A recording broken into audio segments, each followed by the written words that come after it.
पीड़ित महिलाओं की आवाज बन चुकी सीमा कुशवाहा आज कौशाम्बी जनपद की मंझनपुर विधानसभा सीट पहुंची। सीमा कुशवाहा सुप्रीम कोर्ट में वकील हैं और उन्होंने दिल्ली का जो निर्भया कांड हुआ था उसका केस लड़ा था और निर्भया के कातिलों को वाजिब सजा दिलाई थी। सीमा कुशवाहा इन दिनों दबी कुचली पीड़ित महिलाओं की आवाज बन चुकी हैं और जो उनकी जो लोकप्रियता है वो तेजी से आगे बढ़ रही है। आज वो मंझनपुर विधानसभा पहुंची। वहां उन्होंने बहुजन समाज पार्टी से चुनाव लड़ रही डॉक्टर नीतू कन्नौजिया के पक्ष में प्रचार किया। क्षेत्र में जैसे ही ये खबर लोगों को पता चली कि सीमा कुशवाहा आई हैं, उनको देखने, उनको सुनने के लिए भारी मात्रा में भीड़ पहुंचने लगी। इस मौके पर उन्होंने एक शानदार भाषण देते हुए लोगों से नीतू कन्नौजिया को जिताने की अपील की। उन्होंने कहा कि पूरा प्रदेश जहां आवारा पशुओं से परेशान है तो मंझनपुर भी इससे अछूता नहीं है।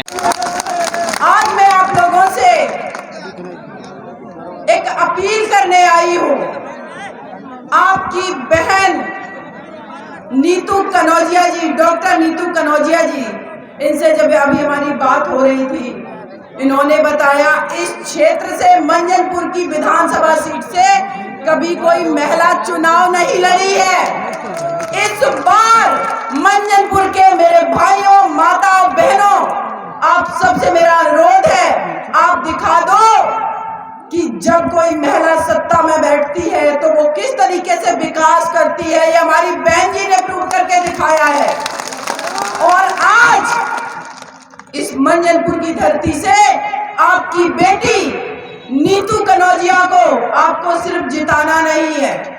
जो भगोड़े लोग हैं ना, हमारी बहन जी को जो धोखा देकर के भागते हैं ना, उनको सबक सिखाना है, अच्छे से सबक सिखाना है कि जो व्यक्ति हमारी बहन जी को धोखा देगा, जिनके लिए हमारी बहन जी हमेशा न्याय के लिए खड़ी रहती है, सम्मान देने के लिए खड़ी रहती है, ताकतवर बनाती है, हर सब कुछ देती है, लेकिन इनकी महत्वाकांक्षा इतनी चरम पर होती है कि जब बहन जी को साथ की जरूरत होती है, ये लोग उनका साथ छोड़ के भाग जाते हैं और आप लोगों को बहला फुसला करके, बरगला करके वोट लेने की कोशिश करते हैं। लेकिन आप सबको पता है कि ऐसे लोगों को आपको कैसे सबक सिखाना है। इनको सिर्फ हराना नहीं है, ऐसे लोगों को सिर्फ हराना नहीं है, इनकी जमानत जब्त करवा देनी है, जमानत जब्त।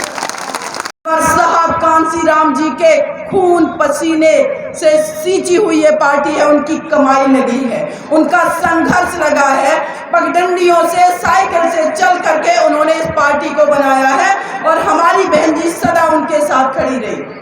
आप कल्पना करिए, यहाँ मेरे युवा भाई खड़े हुए हैं, हमारे बड़े बुजुर्ग वहां बैठे हुए, माताएं बहनें बैठी हुई है।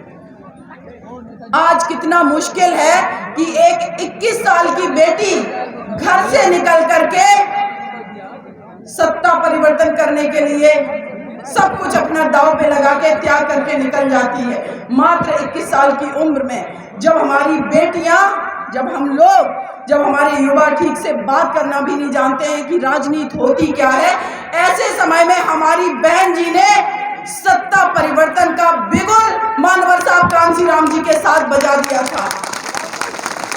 तो आप लोगों से ये मेरा अनुरोध है कि 5वीं बार ऐसी बेटी, आपकी बहन जो सिर्फ और सिर्फ आपके हित के बारे में सोचती है, आपके बच्चों के बारे में सोचती है, आपकी बेटियों की सुरक्षा के बारे में सोचती है, किसानों के बारे में सोचती है।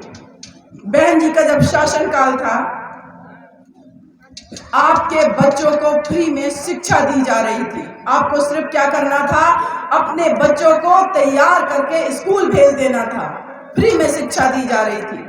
लेकिन जब समाजवादी पार्टी की सरकार आई, वो फ्री में शिक्षा की जो योजना थी बंद करा दी। उन्होंने वजीफे बंद करवा दिए, क्योंकि वो लोग नहीं चाहते हैं कि आपके हमारे घरों के बच्चे पढ़ करके समझदार हो जाएं, जागरूक हो जाएं, आगे बढ़ जाएं। क्योंकि अगर ऐसा कर लिया तो फिर इनकी गुलामी कौन करेगा? यही तो बीजेपी और समाजवादी पार्टी चाहती है। लेकिन इस बार के इस चुनाव